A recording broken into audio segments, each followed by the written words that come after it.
Welcome to Pilates After a Mastectomy and Reconstruction class. This class is designed specifically for those that have been cleared to exercise after a mastectomy and/or reconstruction and need a class that doesn't build chest muscle. But anyone can attend this class. Please make sure your doctor has given you permission to exercise before taking this class. We will start standing and take 3 deep breaths in through your nose. Hold your breath for 2 seconds at the top and slowly exhale out through your mouth, keeping your chest down and relaxed, and feel your stomach expand and contract. Let's begin with our roll down. We'll start standing with a neutral spine. Brace your core. Round the shoulders and sink down towards the floor. Feel the weight of your body sink back over your ankles. Inhale through your nose, exhale out your mouth. Notice what you feel in your body as you roll down. What type of breath do you need at this time? What would it be like to nod your head yes and nod your head no? If it seems nourishing to your body, feel free to nod your head based on what you are needing to hear. Take a moment to notice your breath. Now take a moment to notice what your brain is telling you. When your mind begins to wander, bringing it back to this very moment. When your brain begins to resist this very moment, thank your brain for your humanness and come back to this moment. Throughout this class, be patient with yourself. The notion of an unwavering mind is a fantasy. You have to practice. You cannot just decide to have unfettered attention. Today we are going to practice. Thanking yourself for having patience and the courage to practice.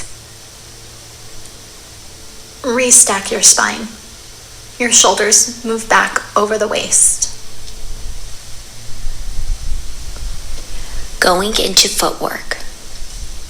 What do you see, smell, taste, hear, touch as you are building heat in the body? As your body is working hard, bringing to mind the image of you being brave. How does bravery feel in your body? Does it feel natural or foreign? Does it feel different being brave for yourself and being brave for those you consider close? Bravery is hard work. Imagine yourself being brave for yourself and getting your needs met as you move your arms overhead. We'll begin with our first series of footwork, standing in our Pilates stance, Pilates V. You'll glue the insides of the heels together, and we'll begin to bend and extend our knees. Keeping the spine stacked in neutral, you'll let the knees separate and let the pelvis sink straight down. And then you'll cinch the inner linings of the legs together as you extend both legs and lift the pelvis straight up. Moving your arms overhead, how does this impact your balance? Imagine your arms reaching above you and grabbing what you are needing, wanting, and desiring in your life. The stories we tell ourselves about what we are worthy or unworthy of are the stories that shape our lives. Our language creates our reality. Practice speaking kindly to yourself as you lower and lift the ankles. We'll maintain our Pilates V and we'll keep our spine in neutral. You'll keep the pelvis on a still plane and begin to lower and lift the ankles, keeping the inner linings of the ankles and heels zipped. Consider a time where you were brave. What does brave mean to you? Does brave mean not being afraid? Or is brave doing what needs to be done despite being afraid? Moving into lateral leg raises with arms extended. So we'll stand up tall for lateral leg raises.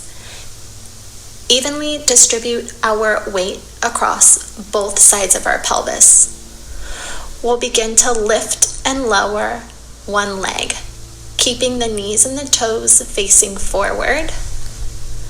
We'll flex the foot to lift the leg up and point the toe to lower the leg down with control, keeping the upper body still, limiting, isolating the movement to just the leg and the hip that is lifting and lowering. Thinking of that time you were brave. If you cannot think of a time, think of someone real or imaginary who has shown bravery. What makes this person brave? How does bravery feel? Who is there when you were brave? Who supports you in being brave? Now imagine bringing that bravery into other aspects of your life. When that image is strong, begin to tap. After you're done tapping, adding side kicks to lateral leg raises. For our side kick, you'll keep the leg extended and lifted. Begin sweeping the leg forward and back. Once again, isolating the movement to this hip. I'm going to have you flex the foot to extend and kick the leg forward. We're going to point the foot to extend and float the leg back. You'll continue kicking the leg forward and kicking the leg back for 7 to 10 repetitions.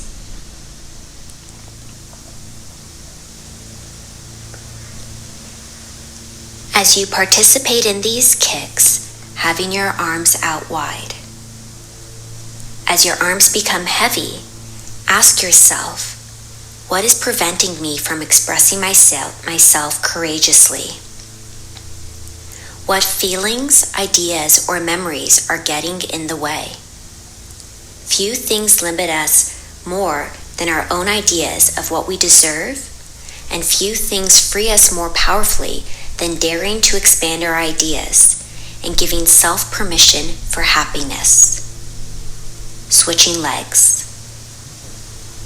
We'll continue with our lateral leg raises, now using the other leg. Let's reset and equally distribute our weight across both sides of our pelvis. You'll begin to lift and lower the other leg, keeping the knees and the toes facing forward. Making these movements as fluid as possible and keeping the spine long, tall, shoulders relaxed down and back. We're using our abductor to lift and lower the leg. Our quads and our glutes are also working here, and our core stays active in order to isolate the movement to that hip. Remembering all the times you were an advocate, all these experiences you have held and hold. Now imagine expressing yourself confidently in whatever form you wish. Tapping in that positive image or memory. Bringing up that image of you advocating. Are there any encouraging words or music that could go with this positive image or memory that you would like to add? If so, add these words or music to this image or memory and adding in those side kicks. Just as we did on the other side, you'll begin to sweep the leg forward and sweep the leg back. Flexing the foot to kick the leg forward and pointing the toes to kick the leg back. Make these movements as fluid and controlled as possible. I like to visualize synchronized swimming.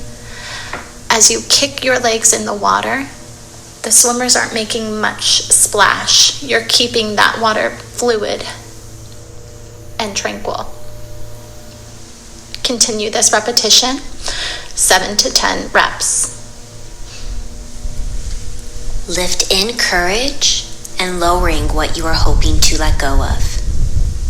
Imagine a friend that is not feeling courageous. What advice would you give that friend? What would it be like if you took that advice yourself?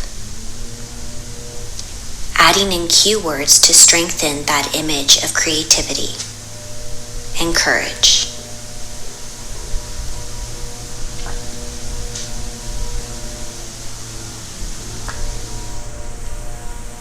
Now moving into a stretch.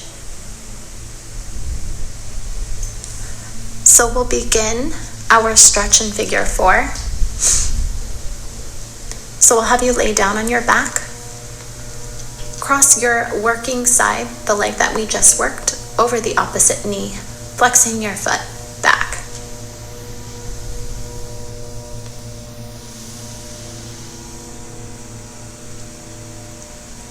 Choosing either to elongate your body if you are wanting to be more open to advocacy,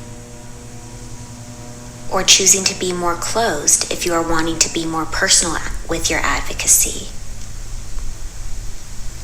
Feel free to switch if needed.